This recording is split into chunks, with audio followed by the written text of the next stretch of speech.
حضرت فضیل بن عیاض رحمۃ اللہ علیہ ڈاکو تھے، اور نرے ڈاکو نہیں تھے، ڈاکوؤں کے سردار تھے۔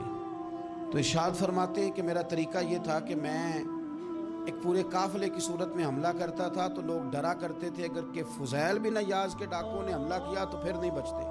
ایک دن گزر رہا تھا تو ایک قاری صاحب آیت پڑھ رہے تھے، لا تقنطوا من رحمت اللہ، اللہ کی رحمت سے کبھی نا امید نہ ہونا، ان اللہ یغفر الذنوب جمیعا، بے شک وہ سارے ہی گناہ معاف کر دے گا۔ آپ فرماتے ہیں میرے دل میں بات اثر کر گئی، ماننا ہے نا۔ جس نے نہیں ماننا اس نے 6666 آیتوں کا ترجمہ پڑھ کے بھی توجہ نہیں کرنی۔ آپ ارادہ کریں نا، آپ اپنی دل کی زمین کو زرخیز بنائیں۔ فرماتے ہیں میں فوراً وہ آیت سنی تو میں رویا، اور میں وہ حافظ صاحب کے پاس چلا گیا، ان سے اجازت لی، ان کے کمرے میں داخل ہوا۔ میں نے کہا آپ نے بھی آیت پڑھی ہے کہ اللہ سارے گناہ معاف کر دے گا؟ تو جس بندے نے کئی سال ڈاکے ڈالے ہوں، بیٹیاں روتی رہتی ہوں پر وہ مال لے کے آ گیا ہو، مائیں واسطے دیتی رہتی ہوں پر وہ لوٹ کے نکل آیا ہو، اب جی اگر وہ بندہ بھی سچے دل سے توبہ کرے تو اللہ معاف کر دیتا ہے۔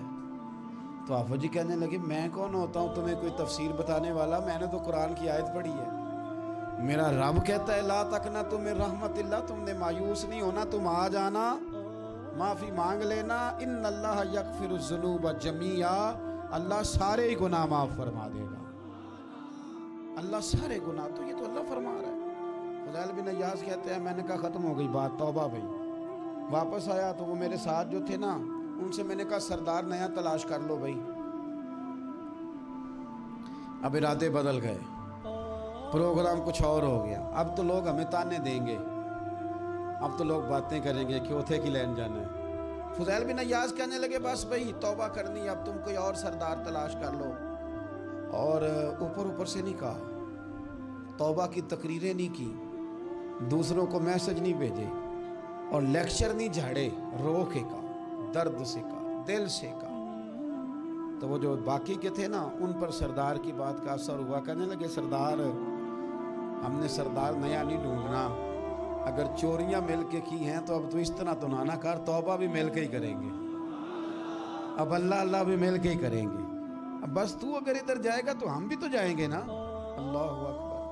فضیل بن عیاض کہتے ہیں ظاہر ہے مال لوٹا کرتے تھے، میں نے مسئلہ پوچھا علماء سے تو انہوں نے بتایا کہ یہ تو حقوق العباد کا مسئلہ ہے، جو لوٹا ہے وہ تو واپس کرنا ہی پڑے گا۔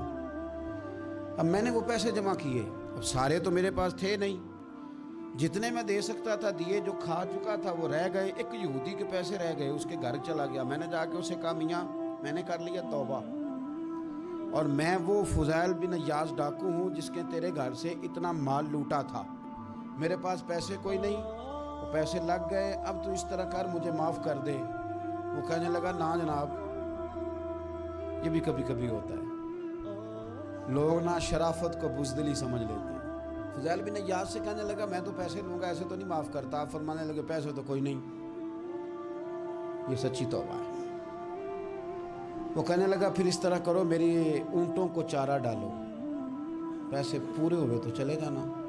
کل ڈاکو تھے، ابھی وہ تلوار چلانی آتی ہے، نیزہ چلانا آتا ہے، ڈٹنا آتا ہے، اعصاب مضبوط ہیں، مسئلہ کوئی نہیں، لیکن توبہ سچی کی ہے نا، یہ سچی توبہ والے لوگوں کا طریقہ ہے۔ اس سے کہہ سکتے تھے کہ جا آج تھولب دینی لے لے، تجھے کہا معاف کر دے، تو تیار ہی نہیں ماننے کو۔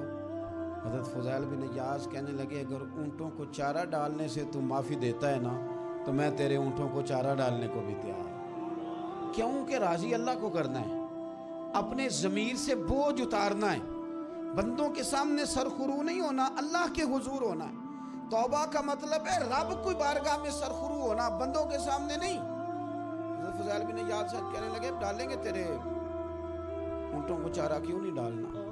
2-4 دن چارہ ڈالا تو وہ یہودی ایک دن کہنے لگا کہ یہ نا ٹھیکریوں سے بڑی ہوئی تھیلی ہے، یہ تو ذرا اٹھا کے لا۔ حضرت فضیل بن عیاض نے اٹھا کے اسے دی، جب اس نے کھولی تو اشرفیوں کی بھری ہوئی تھی۔ تو آپ فرمانے لگے تو کہہ رہا تھا ٹھیکریاں اٹھا کے لا۔ کہنے لگا میں تورات بڑی پڑھتا ہوں، عالم ہوں، میں نے تورات میں پڑھا تھا کہ مسلمان جب سچی توبہ کر لیں گے نا تو رب ٹھیکریوں کو بھی سونا بنا دیا کرے گا، پھر یہ مٹی کے ڈھیلے اشرفیاں بنا کریں گے، تو میں نا تیری توبہ چیک کر رہا تھا, یہ اس میں نے روڑے بڑے ہوئے تھے, لیکن تو اٹھا کے لایا تو تیری توبہ بھی سچی ہے اور تمہارا دین بھی سچا ہے. اب اس طرح کر, معافی اس شرط پہ دوں گا کہ مجھے کلمہ پڑھا تاکہ میں بھی مسلمان ہوں.